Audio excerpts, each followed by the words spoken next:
Captain Dado, kasama tayo ni Tatay Rani. Ang idol nyo sa social media, walang iba ang matapang na tagapagtanggol ng mamamayan.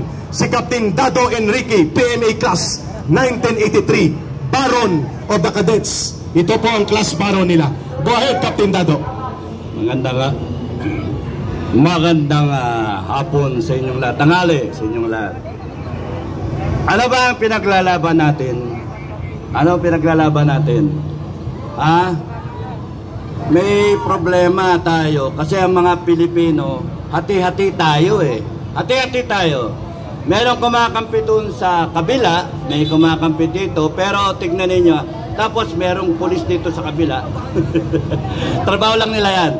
May pulis dito sa kabila. Iniiwasan nila magkaano eh. May masagasaan. So, tingnan nyo, kanina pa nabibilid yung mga yan eh. Napanood ko. Hirap ng trabaho, no? Maraming salamat sa inyo, ha? Maraming salamat. Trabaho lang. Pero, lahat tayo Pilipino. Pilipino tayong lahat. Yung mga Pilipino na kinukonsente yung ginagawa na mali ng gobyerno nato, hindi na tama. Maling mga Pilipino na yon. Mga walang kwentang Pilipino yon. Hindi tama yung nakawan tayo ng milyon, bilyon, trilyon. Hindi tama yon. Kung kayo, nakawan kayo ng kamag-anak ninyo, ng anak mo, papaluin mo. Nakawan mo, papagalitan mo. Kasambahay, nakawan ka, tatanggalin mo. Tama. Yung natatandaan niya yung nagdako ng mangga. Oo, nakulong. Yung matanda 40 mangga, nakulong. Ito, bilyon. May makukulong ba? Wala. Meron. Pakukulong natin. Si Marcos, si Romualdez, at si Saldico, at mga alipores nila. Kung si Marcos nagsasabi, nagsisimpatya siya, naintindihan niya ang taong bayan, intindihan natin siya. O sige, presidente ka, naintindihan niyo ang taong bayan. Pero, kung totoo ka, kung hindi ka, hipokrito, bakit walang all departure order ang mga magnanakaw na ito? Pinatakas na. Pinapatakas mo. Ayun. Bakit walang freeze sa assets ng mga walang yang to? Na yung bangko nila, yung assets nila, hindi ninyo harangin para ma-recover ng taong bayan. Habang may didingding na kaso sa kanila o may investigasyon. Batas lang ang batas. They are entitled to due process. They are entitled. Huwag kayong marang kasi may masagasaan. Hirapan ng trabaho yung mga ano. Okay lang. No. Basta itaas ang ating placard. Thank you, buddy, ha. Pagka, tignan ninyo, pagka sila allegedly nagnakaw, hindi pwedeng basta-basta na tirahin. Gigil na gigil tayo. Gusto natin katayin. Pero may batas tayo. May batas tayo. Yung they are entitled to their day in court. They should defend themselves. Pero tama lang na dahil sa sila na-implicate, dapat harangin sila, hindi sila umalis sa bansa.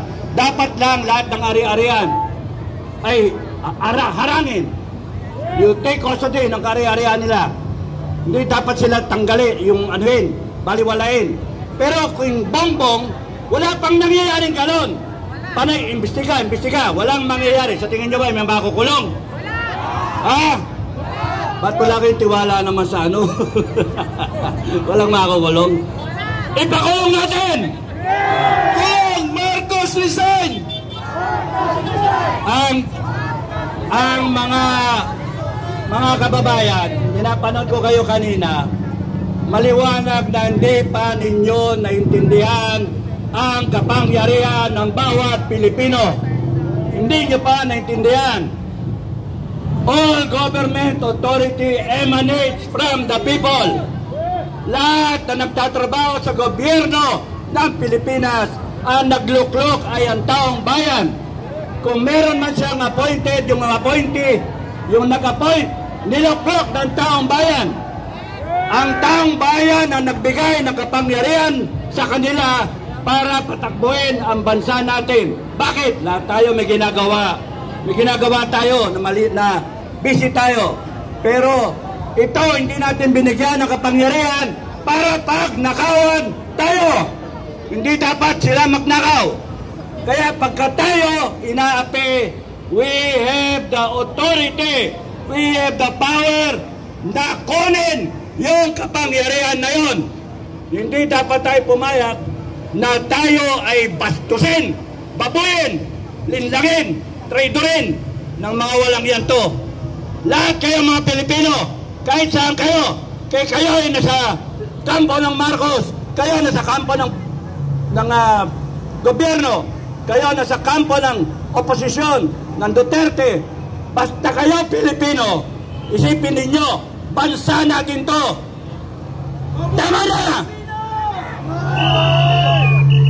Tama na!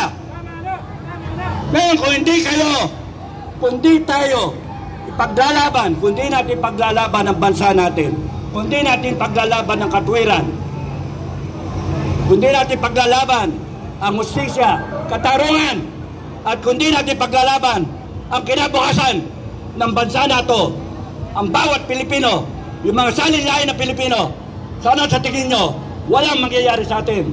Nasa kapangyarihan natin, ipaglaban ang bansa natin.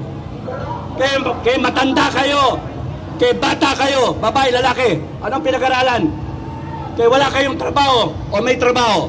Isipin ninyo, lahat tayo, Pilipino, kayo mga nagpapagamit sa mga may kapangyarihan. Utangin na nyo. Utangin na nyo. Ayan na, malutong na mura ang natikman nila kay Kaping Dado. Wag ninyong gagalitin ang taong bayan.